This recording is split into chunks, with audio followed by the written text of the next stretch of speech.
तुम्ही बैसले ती निर्गुणाचे खोळे, आम्हासी का डोळे कान दिले. नाही कवे तुझी अपकीर्ती देवा, अभेरिली सेवा न देखवे. आपुले पोटी तो राखीला वाव, आम्हासी का भाव अल्प दिला. तुका म्हणे दुःखी असे हे कळो द्या, आपुलिया धंद्या मनने घे. नाही कवे तुझी अपकीर्ती देवा, अभेरिली सेवा न देखवे. श्रीमंत श्री जगद्गुरु तुकोबाराय याही अभंगामध्ये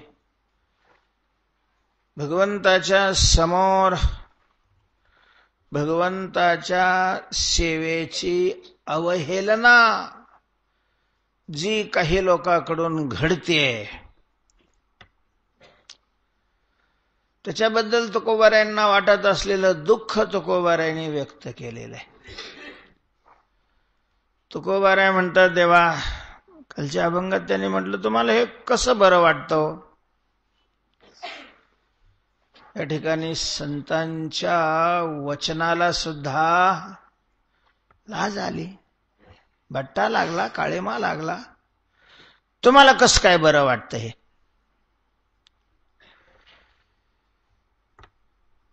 तर त्याचं तोच विषय या अभंगामध्ये पुढे तुकोबाराय सुरू ठेवतात. म्हणले बरं वाटायला काय.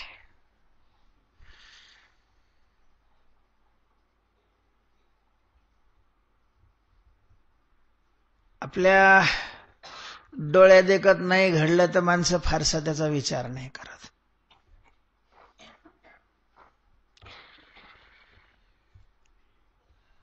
देवाला बरं वाटणं न वाटण्याचा प्रश्नच येत नाही. सेवेची अवहेलना त्यांनी पाहिली असते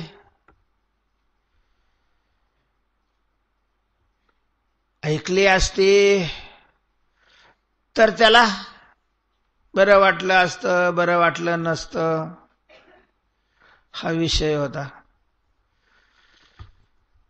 तो ज्या स्थितीमध्ये ज्या अवस्थेमध्ये असतो तिथपर्यंत हे पोचतच नाही. म्हणून तुकोबाराय म्हणतात की तुम्ही बैसले ती निर्गुणाचे खोळे. तुम्ही निर्गुणाचे खोळे बैसले ते. तुम्ही निर्गुणाचं पांघरुण अंगावर घेऊन बसले.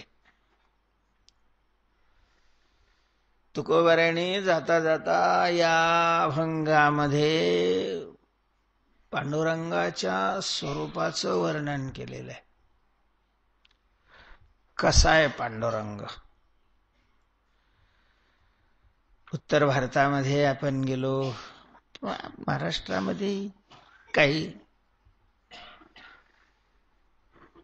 जबरदस्त हे दोन अशा प्रकारच्या शास्त्रकारामध्ये उपासकामध्ये मान्यता आहेत की देव हा सगुणच आहे असं मानणारा एक वर्ग आहे आणि देव हा निर्गुणच आहे असं मानणारा एक वर्ग आहे. म्हणजेच अद्वैती आणि द्वैती थोडक्यात असे दोन जबरदस्त अशा प्रकारचे सारख्याच ताकदीचे. ज्ञानोबारायांनी वाङ्मय गणपतीची मूर्ती ज्या वेळेला बनवली त्यामध्ये द्वैताद्वैततेची निकुंभ सरिसे एकवटती मस्तकावर. तर गणपती बाप्पाच्या मस्तकावर दोन गंडस्थळ आहेत. हत्तीचं मस्तक आहे आणि हत्तीच्या डोक्यावर काय असतात, गंडस्थळ असतात. तसे गणपती बाप्पाच्या डोक्यावर गंडस्थळ, कारण मस्तक हत्तीचंच आहे. आता हा वाङ्मय गणपती आहे तर ते कोणती गंडस्थळ आहेत, तर द्वैत मत आणि अद्वैत मत हे गंडस्थळ आहे. आणि तिथं ज्ञानोबारायांनी हे मान्य केलेलं आहे सरिसे एकवटती. हे दोन्ही सारखेच ताकदवान आहेत, उंचीला सारखे आहेत, जाडीला सारखे आहेत. म्हणजे द्वैतमतही काही कमी आहे असं नाही.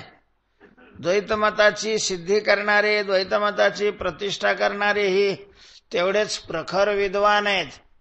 आणि अद्वैत मताची स्थापना करणारेही तेवढेच काय आहेत, प्रखर अशा प्रकारचे विद्वान आहेत. त्यांनीही आपल्या मताच्या पुष्टीकरता श्रुतीची वाक्य आणि युक्तीचं सहकार्य घेतलेलं आहे. यांनीही आपल्या मताच्या पुष्टीकरता श्रुतीचं साह्य आणि युक्तीचा स्वीकार केलेला आहे. उपासकांमध्ये सुद्धा हे दोन प्रकार आहे. काही उपासक आहे महाराज भगवंताचं ते सगुण स्वरूप मानतच नाहीत. परमात्मा हा निर्गुण आहे अशा प्रकारचं मानतात. निर्गुण आहे. जादू भड़वा क्या चुरावे, जिसको हाथ ना पाव. कबीर महाराज दादू संताकडे भेटायला म्हणून गेले. दादू भगवंताचे सगुण भगवंताचे साक्षात्कारी अंतरंग भक्त होते. जसे नामदेवराय भगवंताच्या हातात घात घालून फिरायचे वगैरे, जीव घालायचे, तसं दादू भगवंताचे पाय वगैरे दाबायचे, सेवा करायचे. आणि कबीर महाराज त्यांना भेटायला गेले. दादू भगवंताचे पाय दाबत होते.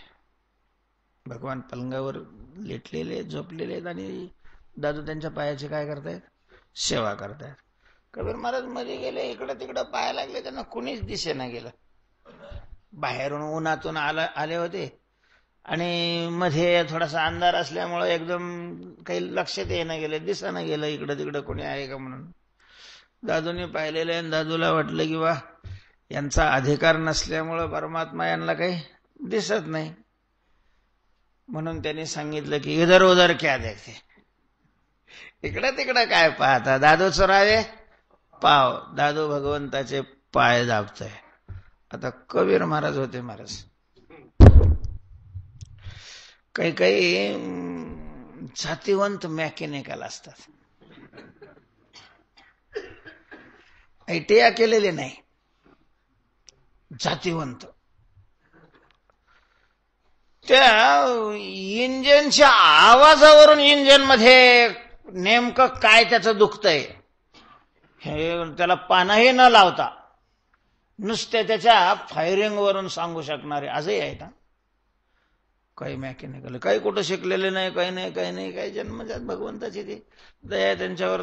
ते त्याच्यातले एवढे तज्ञ असतात की नुसत्या त्याच्या बोलण्या आवाजावरून. तसे हे जातीवंत मानसिक तज्ञ होते कबीर महाराज. यांच्या बोलण्यावरून त्यांचा रोग यांच्या लक्षात आला की याला काय झालाय, अहंकार झालाय. अहंकार सगुण साक्षात्काराचा. आणि म्हणून लगेच ऑपरेशन. दादू भडवा क्या चोरावे, ज्याला हातही नाहीत आणि पायही नाहीत त्याचे पाय काय दाबतोय दादू. म्हणजे सगुण मानणारे काही संप्रदाय आहेत आणि निर्गुण मानणारे काही संप्रदाय आहेत. कबीर महाराजाच्याच पंथामध्ये हे दोन प्रकार आहे. कबीर महाराजांची उपासना करणारा, अर्थात त्यांना आपलं आचार्य मानणारा एक वर्ग असा आहे की तो सगुण मानितच नाही, ते निर्गुणाचीच उपासना करतात. काही सगुणाची उपासना करणारे.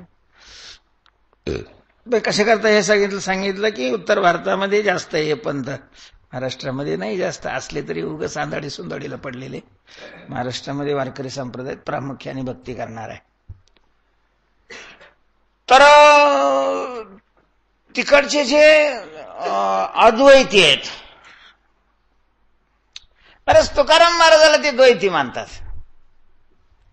ज्ञानोबाऱ्यांना अद्वैती मानते आणि तुकोबाऱ्यांना काय म्हणतात, ते द्वैती मानतात. हे उपासक द्वैती म्हणतात.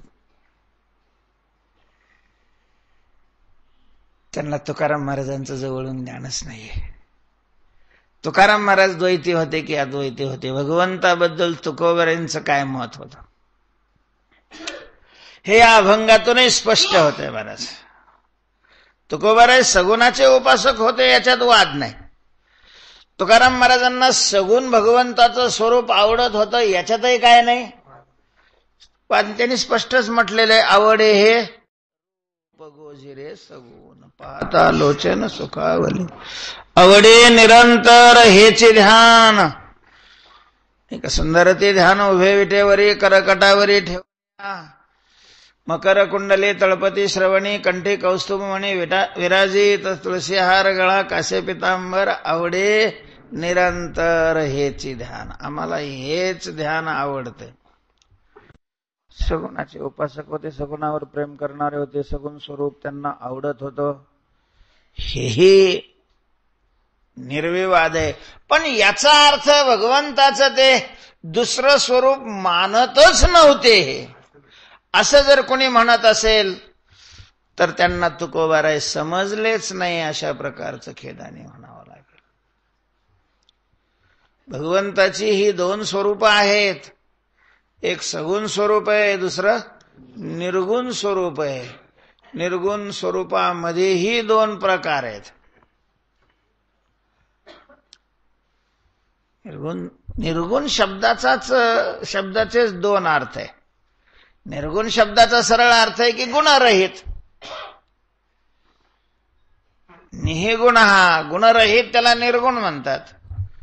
पण गुणाचे दोन अर्थ आहेत. सत्व रज तम हेही गुण आहेत. आणि गुणाहा इंद्रियाहा, इंद्रियालाही काय म्हणतात? गुण अशा प्रकारचं म्हणतात. तर भगवंताचं जे निर्गुण स्वरूप आहे त्याच्यामध्ये सत्वरज तम रहित एक निर्गुण आहे आणि इंद्रिय रहित एक निर्गुण आहे. संत वाङ्मयाचे अर्थ करत असताना निर्गुण शब्दाचा कुठं कोणता अर्थ घ्यायचा तो प्रसंग पाहून करावा लागतो. नाही तर निर्गुण निराकार दादा माहुर माझे गाव, शकून सांगा वया आले यमाई माझे नाव. निर्गुण शब्दाचा कोणत्या ठिकाणी कोणता अर्थ घ्यायचा?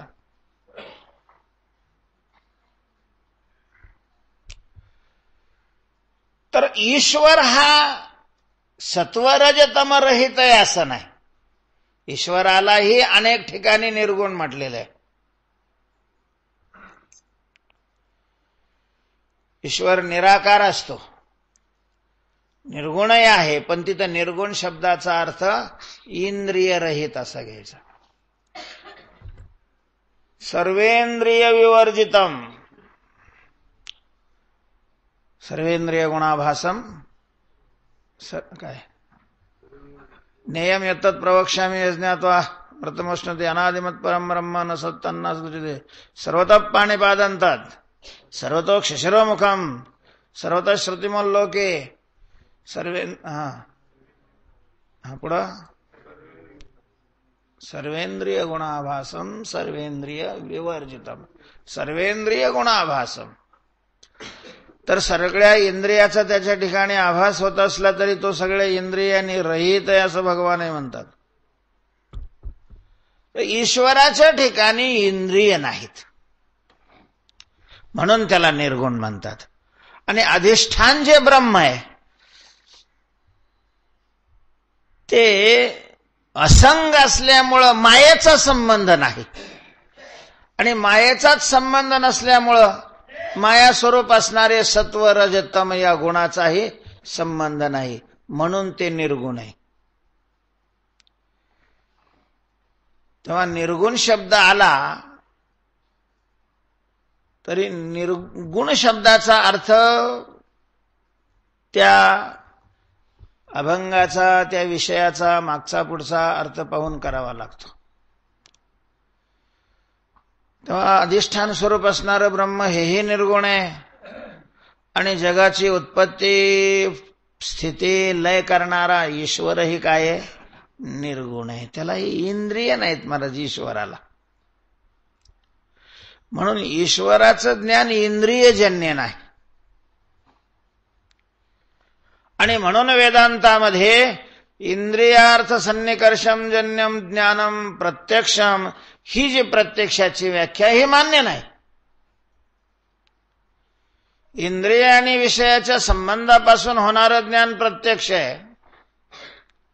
ही न्यायशास्त्रकारांनी केलेलं लक्षण प्रत्यक्षाचं वेदांती नाही मानत. कारण असं मानलं तर ईश्वराला प्रत्यक्षच होणार नाही. आणि ईश्वराला सगळ्या जगाचं सतत काय असतं? प्रत्यक्ष असतं. पण त्याला इंद्रियच नाहीत. इंद्रियच नाही, त्याला कान नाही, डोळे नाही, नाक नाही, काही नाही. म्हणून तुकाराम महाराजांनी म्हटलेले, तू बाहेरा आहेस, तू आंधळा आहेस, तू पांगळा आहेस, तू अमका आहेस, तू तमका आहेस. आणि हे शिव्या नाही, हे खरं आहे, यथार्थ आहे.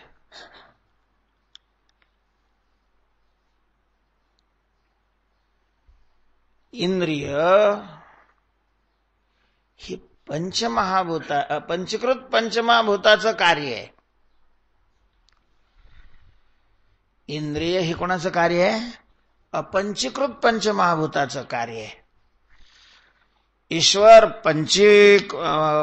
पंचमहाभूताचं कार्य नाही, ते अपंचीकृतही नाही आणि पंचीकृतही नाही. अर्थात ईश्वर भौतिक पदार्थामध्ये मोडत नाही. भौतिक शब्दाचा अर्थ आहे भूतोत्पन्न हा भौतिक हा. भूतापासून जे उत्पन्न होतं त्याला भौतिक म्हणतात. आणि ते 5 भूत आहेत, आकाश, वायू, तेज, जल आणि पृथ्वी. या पंचमहाभूतापासून ज्याची उत्पत्ती होते त्याला भौतिक पदार्थ म्हणतात. तर सूक्ष्म सृष्टी आणि स्थूल सृष्टी या दोन्हीही सृष्टीची उत्पत्ती पंचमहाभूतापासून झालेली आहे. आपलं जे सूक्ष्म शरीर आहे, ज्याला लिंग शरीर म्हटलं जातं, ज्याच्यामध्ये ज्ञानेंद्रिय, कर्मेंद्रिय, प्राण, मन, बुद्धी हे घटक येतात, तर यांची उत्पत्ती ही अपंचीकृत म्हणजे सूक्ष्म पंचमहाभूतापासून झालेली आहे. त्यामध्ये भूताच्या सत्वगुणापासून ज्ञानेंद्रिय झालेले आहेत, भूताच्या रजोगुणापासून कर्मेंद्रिय झालेले आहेत. त्याही मध्ये अगदी जर मोकळं करायचं, आकाशाच्या सत्वगुणापासून श्रोत्रेंद्रियाची उत्पत्ती झालेली आहे, वायूच्या सत्वगुणापासून त्वगेंद्रियाची उत्पत्ती झालेली आहे, तेजाच्या सत्वगुणापासून नेत्रेंद्रियाची उत्पत्ती झालेली आहे, जलाच्या सत्वगुणापासून रसनेची उत्पत्ती झालेली आहे आणि पृथ्वीच्या सत्वगुणापासून घ्राणेंद्रिय यांची उत्पत्ती झालेली आहे. आकाशाच्या रजगुणापासून वाणी अर्थात वाणीची उत्पत्ती झालेली आहे. म्हणून वाणी बोलते, कानाला त्याचं ज्ञान होतं आणि वाणी शब्द बोलते. तर शब्द, कान आणि वाणी हे तिघही एका जातीचे आहेत, कारण यांची उत्पत्ती आकाशापासून झालेली आहे. सत्वगुणापासून श्रवणेंद्रिय, रजोगुणापासून वाणी आणि तमोगुणापासून शब्द. आकाशाच्या तमोगुणाचं कार्य शब्द आहे, आकाशाच्या रजोगुणाचं कार्य वाणी आहे आणि आकाशाच्या सत्वगुणाचं कार्य श्रवणेंद्रिय. तसंच वायूच्या तमोगुणापासून स्पर्श हा विषय तयार झालेला आहे. वायूच्या रजोगुणापासून हात आणि वायूच्या सत्वगुणापासून त्वगेंद्रिय. तेजाच्या तमोगुणापासून रूप हा विषय, तेजाच्या रजोगुणापासून पाय आणि सत्वगुणापासून डोळे. म्हणून डोळे जळजळ करायला लागले तर आजीबाई सांगत असतात त्याच्या पायाला तूप चोळ. पाव शितळत आला आहे ते डोळ्याची लागे होय, कारण त्यांचा असा संबंध आहे. जलाच्या तमोगुणापासून रस हा विषय, जलाच्या रजोगुणापासून उपस्थ आणि जलाच्या सत्वगुणापासून रसनेंद्रिय. म्हणून रसनेंद्रियावर ज्याचं नियंत्रण नाही त्याचं उपस्थावर नियंत्रण राहत नाही.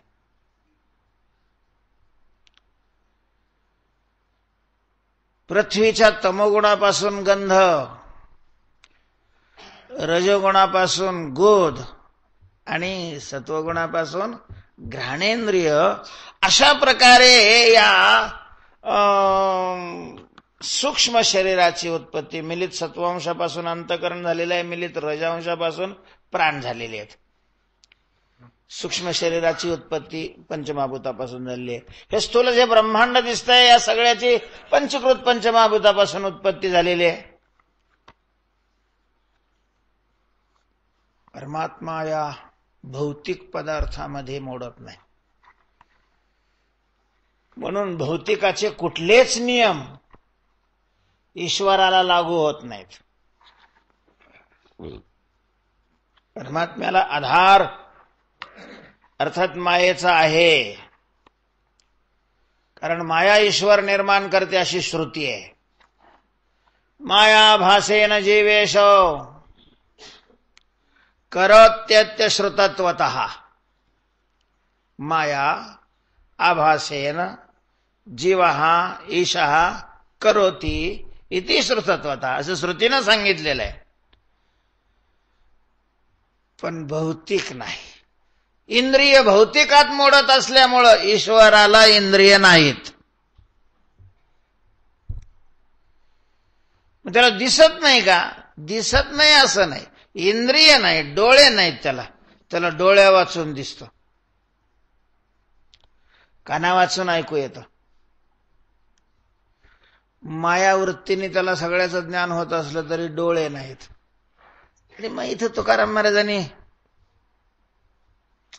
भगवंताची स्तुती म्हणून तर केलेलीच नाही, उपहास केलेला आहे. तुकोबाराय देवावर रागावतायत. नाहीतरी पोरांनी जर त्रास दिला तर बायका नवऱ्यावर रागावतात. गड्याने काम नाही केलं तरी बायका कोणाला धाऱ्यावर धरतात? नवऱ्याला. तुम्हाला अक्कल आहे का? तो काही करतो का? अरे तो काही करत नाही तर त्याला अक्कल नाही म्हणणं, माझी अक्कल कशाला काढायला लागली? तर यांनी ठेवलेलं असतं त्याला. हा सत्ताधारी आहे ना, याचं कर्तव्य आहे ना त्याच्याकडून काम करून घेणं, दुसऱ्याचं काय ऐकणार आहे? मुख्य माणसाची जर त्याला ही असेल, काय म्हणतात त्याला, सपोर्ट असेल, कोणालाच जुमानीत नाही महाराज. तो कोणालाच जुमानीत नाही. आणि म्हणून मग ते मुख्य माणसालाच काय धरलं जातं? जबाबदार अशा प्रकारचं धरलं जातं. असतोही तो जबाबदार. त्याचं ते कर्तव्य आहे, त्याचं ते कर्तव्य आहे. चोरीला जबाबदार जर पोलिसाला धरलं तर चोऱ्याच होणार नाही महाराज. त्या खात्याच्या भ्रष्टाचाराला जर त्या मंत्र्याला जबाबदार धरलं तर कुठल्याच खात्यात भ्रष्टाचार नाही होणार. तुम्ही करून पहा. कारण वरूनच काय असते? सहानुभूती असते. वरूनच हे आता यांनी शब्द वापरलेला काय असतं? सपोर्ट. त्याला आधार, डेंगा, त्याला सपोर्ट अशा प्रकारचा असतो. आणि मग हे खाली वाढत जातं. बरं थोडं असलं तरी लोक म्हणतात मला नाही माहिती, पण ह्यांच्याकडूनच त्यांना हप्ते जातात. मला नाही माहिती हा, लोक म्हणतात.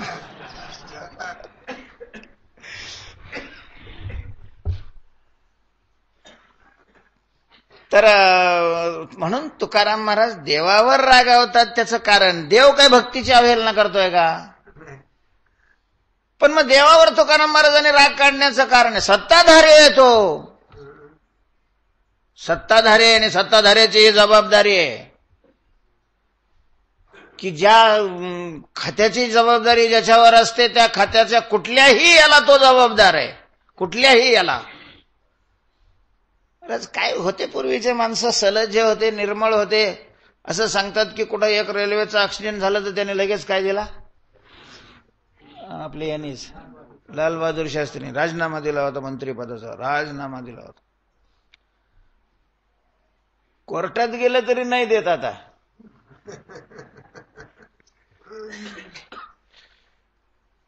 ते लाजपय निर्मळ आणि सुगागोड. हे काही हे तर इकडं फक्त जन्म मरणापुरतच आहे असं नाही, तो सर्वत्र न्याय आहे. तेव्हा सत्ताधाऱ्याला जबाबदार धरलंच जातं. तुकाराम महाराज देवाला जबाबदार धरतात, कारण देवाची सत्ता सगळ्या जगावर आहे. आणि मग याची सत्ता आहे, मग याच्या भक्ती करणाऱ्याला त्रास होतो, याच्या भक्तीची अवहेलना होते, आणि याला काय झोप लागते का? म्हणून तुकोबाराय देवावर रागावतात. तुम्ही निर्गुणाची खोळ घेऊन बसले म्हटले. निर्गुणाची खोळ या शब्दाचा अर्थ होता, मला काय डोळे थोडेच आहेत पाहायला. होत असेल त्रास भक्ती करणाऱ्याला, पण मला काय दिसतं का? आम्हाला डोळेच नाही तर कस काय दिसणार आहे, आम्हाला कानच नाही तर कस काय ऐकू येणार आहे. तेव्हा निर्गुण म्हणजे गुणरहितपणा, इंद्रिय रहितपणा, अशा प्रकारचं पांघरून तुम्ही अंगावर घेऊन बसलेत. आणि मग जर तुम्ही निर्गुणाचे खोळ अंगावर घेऊन बसले म्हणून तुम्हाला त्याचं काहीच वाटत नाही, तर आम्हाला कशाला मग हे डोळे कान दिले? आम्हाशी का डोळे कान दिले हे बघायला? तुझ्या सेवेची होत असलेली अवहेलना, तुझी होत असलेली अपकीर्ती हे ऐकायला आम्हाला कान दिले का अवहेलना पाहायला डोळे दिलेले आहेत? तुकाराम महाराजांची भक्तीविषयीची निष्ठा याच्यातून व्यक्त होते. महाराज किती जिवंत अभिमान आहे तुकोबार यांना भक्तीविषयीचा. नाही सहन होत तुकोबार यांना भक्तीची अवहेलना कुणी केलेली. कदाचित नेहमी जर गाथा वाचायला लागलं तर अशी ही शंका येतेच की तुकाराम महाराजांनी दारू ढोसणाऱ्याला तेवढं कठोर शब्दामध्ये त्याचं ताडण नाही केलं, चोऱ्या करणाराचं तेवढं ताडण नाही केलं जेवढं कीर्तनकाराचं केलेलं आहे, भजन करणाराचं केलेलं आहे. माळा गळ्यात घालून ते धिंगाणा घालतात, यांचं ताडण तुकाराम महाराजांनी जेवढ्या कठोर शब्दात गेलेलं आहे. आता आपल्याला कसं झालंय, हे त्या ह्याच्यासारखंच निर्लज्ज झालोय आपण त्या बाबतीत. काही म्हणले तुकाराम महाराज तरी काय फरक पडत नाही महाराज आपल्याला. तुकाराम महाराजाला काय लागत म्हणायला? काही तर म्हणतात तुकाराम महाराज आज जर असते ना तर तुकाराम महाराजांनी असं लिहिलंच नसतं, उलट त्याने बी ठरवलं असतं. त्यावेळेला काही लागतच नव्हतं लोकाला, त्याच्यामुळे त्याने तसं लिहिलंय. बरेच तुकाराम महाराजांचे पण जर अभंगाची अशी छाननी केली तर सगळ्यात जास्त अशा प्रकारचे चाबूक, कोडगे, काय अरे थेरड्या, कोरडे जर कोणाला ओढलेले असतील तर ते खास कीर्तनकाराला. लयच बोललेले तुकाराम महाराज कीर्तनकाराच्या विरोधात. बरं असं का बर मग? म्हणजे त्यांना दारू पिणारे चालतात, पत्ते खेळणारे चालतात, चोऱ्या करणारे चालतात, त्यांना एवढं बोलत नाही, आणि हे कीर्तन करतात. कसं का होत नाही? कीर्तन करतात, मग तुकाराम महाराज एवढ्या त्याच्या विरोधामध्ये काय बोलायचं कारण आहे? कसंही असलं तर महात्मा दो.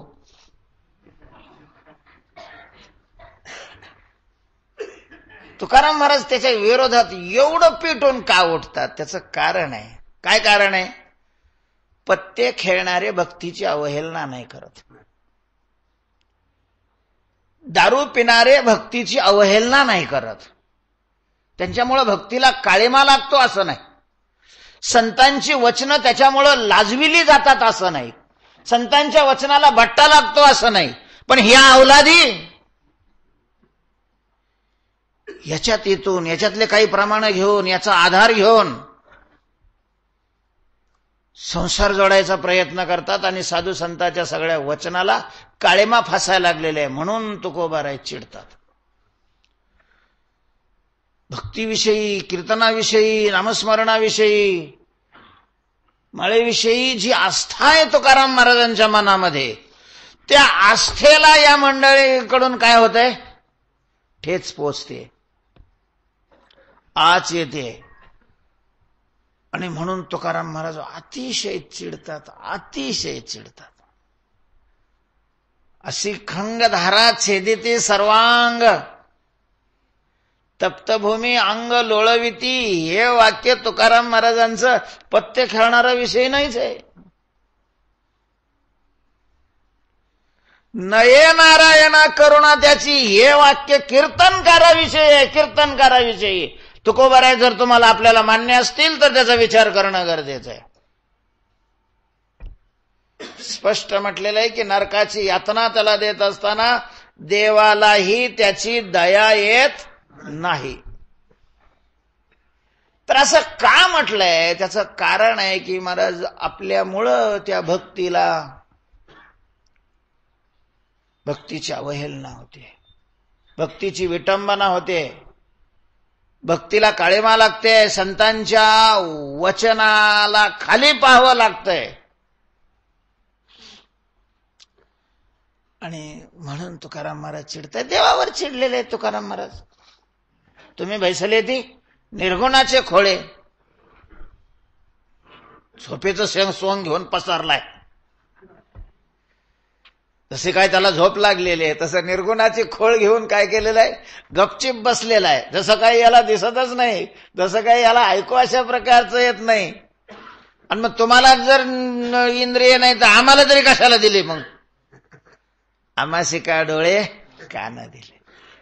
महाराज कान डोळे ही जी इंद्रिय दिलेले आहेत भगवंतानी मानवाला, संतांचं असं म्हणणं आहे की ही केवळ भक्ती करण्याकरता दिलेले आहेत, केवळ भक्ती करण्याकरता दिली. इंद्रिय हात पाय कान, डोळे मुख बोलाया वचन, जेणे तू जोडसी नारायण, नासे जीवपण भवरोग. जेणे तू जोडसी कमलमुख राम भजन को दिया.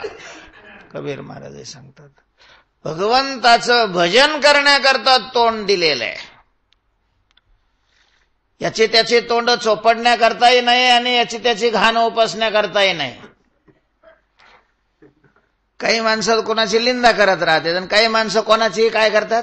स्तुती करत राहतात. निंदा करणंही तितकंच, वाणीचा दुरुपयोग करणे आणि भलत्याची स्तुती करणं हेही वाणीचा काय करणे? दुरुपयोग करणे. वाणीचा सदुपयोग आहे भगवंताचं स्मरण, भगवंताचं चिंतन कीर्तन.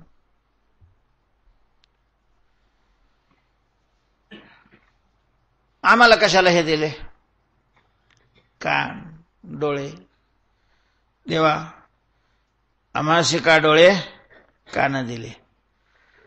का मी असं बोलतो? तुकोबाराय स्पष्ट करतात, नाही कवे तुझी अपकीर्ती देवा, अव्हेरिली सेवा न देखवे. देवा तुझी अपकीर्ती न ऐकवे, सेवा अव्हेरिली न देखवे. सेवेचा कुणी तिरस्कार केलेला असेल, सेवेला अपमानित केलेला असेल तर सेवेचा तिरस्कार माझ्याकडून पाहिला जात नाही, नाही पाहावत मला. अंतःकरण तुटतं माझं, तळपायाची आग माझी मस्तकाला जाते. तुझ्या सेवेचा अव्हेर माझ्याकडून पाहिला जात नाही, तुझी अपकीर्ती ही माझ्याकडून ऐकली जात नाही. सेवेचा अव्हेर आणि देवाची अपकीर्ती दोघाकडून होते, दोघाकडून. जे देवाचे विरोधक आहे, नास्तिक आहेत, त्यांच्याकडूनही देवाची अपकीर्ती होते, सेवेचा तिरस्कार होतो. बंद करा ते, काय लावलेलं इठल इठल इठल इठल, झोप येत नाही काय नाही माणसाला.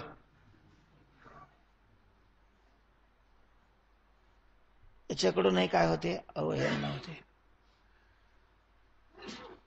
आणि जे विठ्ठल विठ्ठल म्हणणारे ते जर आदराने म्हणत नसतील देवाविषयीच्या,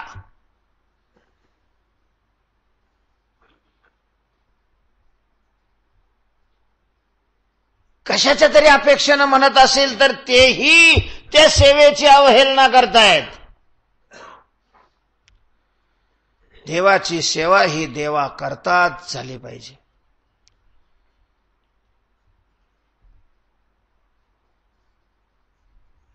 ओ सदेह भावा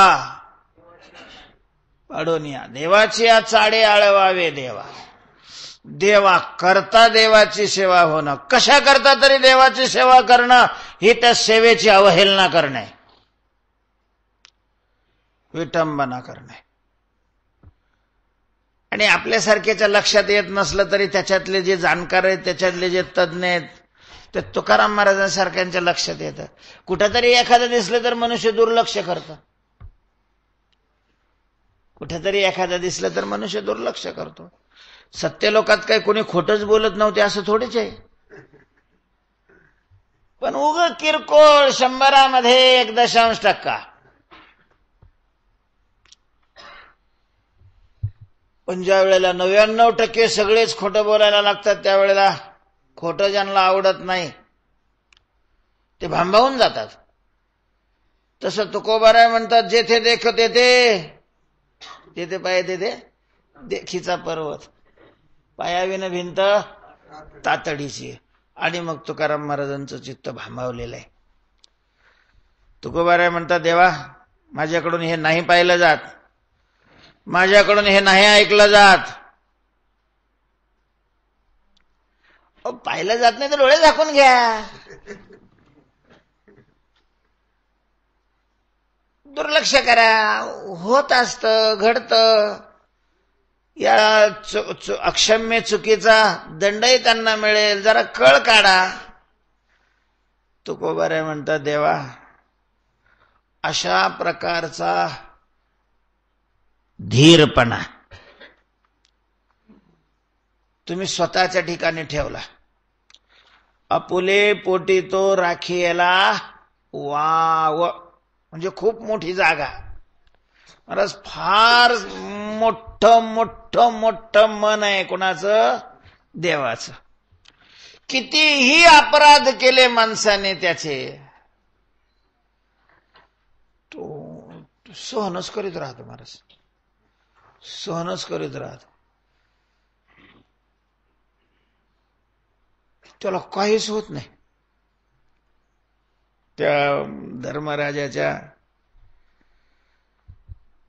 राजसूय यज्ञाच्या प्रसंगी त्यावेळेला सगळ्यांचा सत्कार करायचं ठरलं. तिथं जे जे आले होते कार्यक्रमाला, यज्ञ पूर्ण झाल्यानंतर मग सगळ्यांना सत्काराची निमंत्रणं वगैरे पाठवली. राजे रजवाडे सगळ्यांचा सत्कार करायचा ठरवलं. बसले सगळे. आता सत्कार तर सगळ्यांचेच करायचे होते, शाली सगळ्याला आणलेल्या होत्या.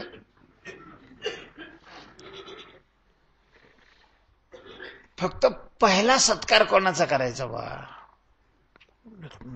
लय ताप राहतो महाराज तो. एखाद्याचा असला तर नाही अडचण येत, पण सगळेच आणि सगळेच मोठे मोठे असले, सगळे प्रत्येक वेगवेगळ्या क्षेत्रातले 1 नंबरचे असले आणि ते एकत्र आले तर त्याच्यात निवड करायची मोठं अवघड काम राहत.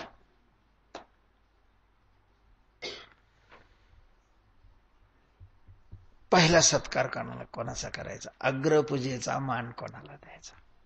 धर्मराजाला ती अडचण आली, कारण तिथं पितामह भीष्म होते, वयाने श्रेष्ठ आणि सगळ्या कुरुकुलामध्ये ज्येष्ठ होते. त्यांचा सत्कार पहिल्यांदा करायला पाहिजे. तर कुरुकुलाचे आचार्य द्रोण होते, गुरुजी होते, शिक्षक होते, शिक्षा गुरु होते सगळ्यांचे.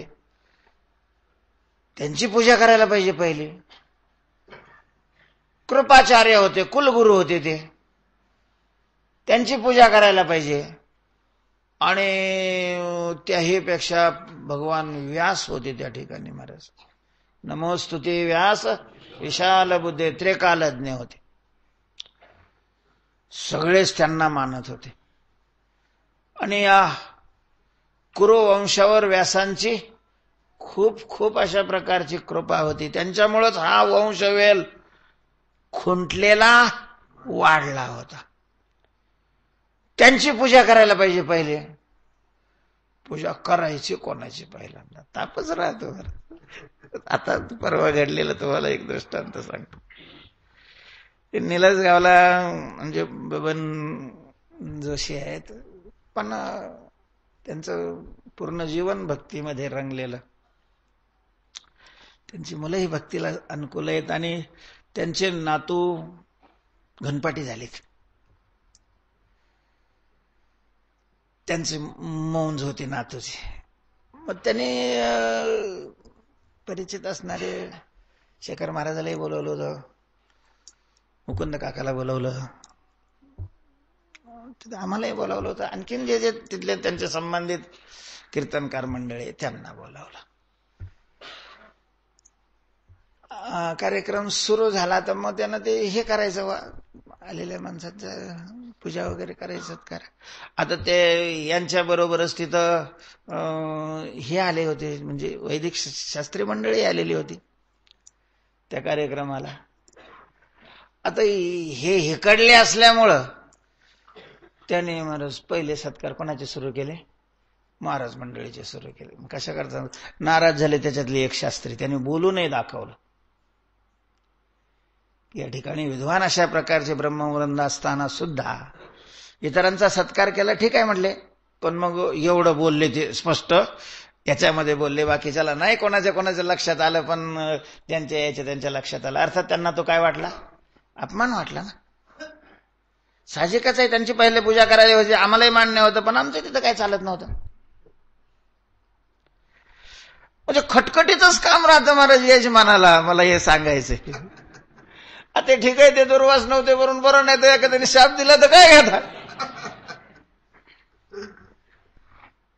काय ते अंबरीश राजाने काय केलं होतं? नुसतं फक्त तुळशीचं पाणी घेतलं.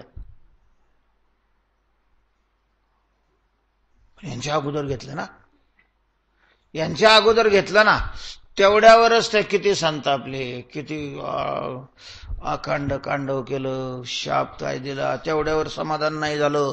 त्याला मारण्याकरता पुन्हा कृत्य निर्माण करून टाकली. मग काय त्यांचा अपराध काय? अनेक वर्षाचा नियम आहे सूर्योदयाला पार न सोडायचं, आणि पार न सोडायचं म्हणून त्याने नुसतं पाणी, तेही काय तांबर घेतलं असेल का? चहा सुद्धा नाही घेतला बरं त्याने. एवढं नुसतं 2 थेंब पाणी त्या तुळशीच्या पानावर टाकून तेवढं घेतलं, आणि तेवढ्यावर इतके रागावले. 10 जन्म गर्भवास सहन करावे लागतील, 10 वेळेला शाप काय दिला. म्हणजे कशा करता म्हणलं, अवघडच काम राहतंय. आता काय करायचं? मग त्यांनी भीष्माला विचारलं, कोणाचे पूजा करू? कोणाची पूजा? हे काय विचारणं झालं? अरे, ज्या ठिकाणी कृष्ण आहे, ईश्वर आहे, भगवान आहे, त्यांच्यामुळेच अशा प्रकारचा हा यज्ञ काय होतोय? परिपूर्णतेला गेलेला आहे. आणि तो इथं असताना दुसऱ्याची पूजा पहिल्यांदा करायचा प्रश्नच कशाला निर्माण व्हावा? व्यास जवळ बसले होते, त्यांनी सांगितलं, काय कृष्ण इथं असताना तुम्ही घेणार का पहिली पूजा? व्यासाने सांगितलं, नाही. मग ठीक आहे, कृष्णाची पहिली पूजा करायची. पांडवांच्या तर मनात होतच भगवंताची पूजा करायची, पण मग थोडंसं अनुमोदन. आता जे सांगितलं त्याला आमचं हे आहे. महाराज कृष्णाला त्या मुख्य सिंहासनावर बसवलेलं आहे, पाणी आणलेलं आहे, भगवंताचे पाय वगैरे धुवायला सुरुवात केली नाही केली ते त्यावेळेस नव्हतं, ते मागून आलं. कोण? कृष्णाचाच भाऊ, आत्या भाऊ. यांचा बी भाऊच ना, हे आत्या भाऊच होते. शिशुपाल आला महाराज, आणि त्यांनी पाहिले, पहिला सत्कार कोणाचा होतोय? कृष्णाचा बाप बाप बाप बाप बाप बाप बाप त्याच्या तळपायाची आगच मस्तकाला गेली महाराज. तो सिंहासनावर म्हणजे आसनावरही बसला नाही, मध्येच उभा राहिला आणि गरजलाच, ए धर्मिया. सगळेच चकित झाले, सगळेच तिकडे पाहायला लागले. एकतर सम्राट म्हणून धर्मराजाची त्या ठिकाणी ही झालेली, राजसूय यज्ञ केलेला धर्मराजाने, आणि हा काय म्हणतोय एकेरी भाषेमध्ये धर्म. आता ठीक आहे, ते भाऊभाऊच होते, पण एवढा चवतळायचं का? कोणाची पूजा करायला लागलास तू? कोणाची पूजा करतोस? आणि तुला याचीच पूजा करायची होती तर आम्हाला कशाला बोलावलंस? अपमान करायला? आम्ही क्षत्रिय आहोत, राजे आहोत, ये काळ.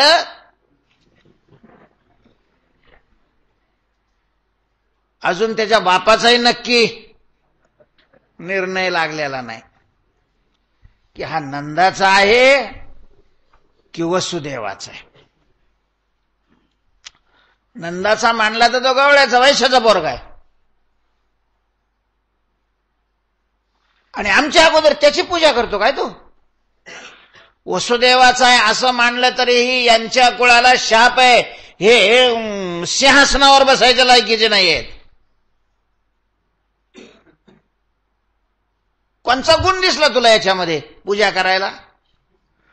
आणि महाराज काय त्यांनी अपकीर्ती सुरुवात केलेली आहे, एक एक असली शब्द. भगवंताविषयीची अशी अपकीर्ती पाहिल्यानंतर त्या ठिकाणचे सगळेच काय झालेले आहेत, त्याच्या विरोधात उठले. हे नपुसक म्हणे, याने तुला सल्ला दिला, भीष्माला म्हणे.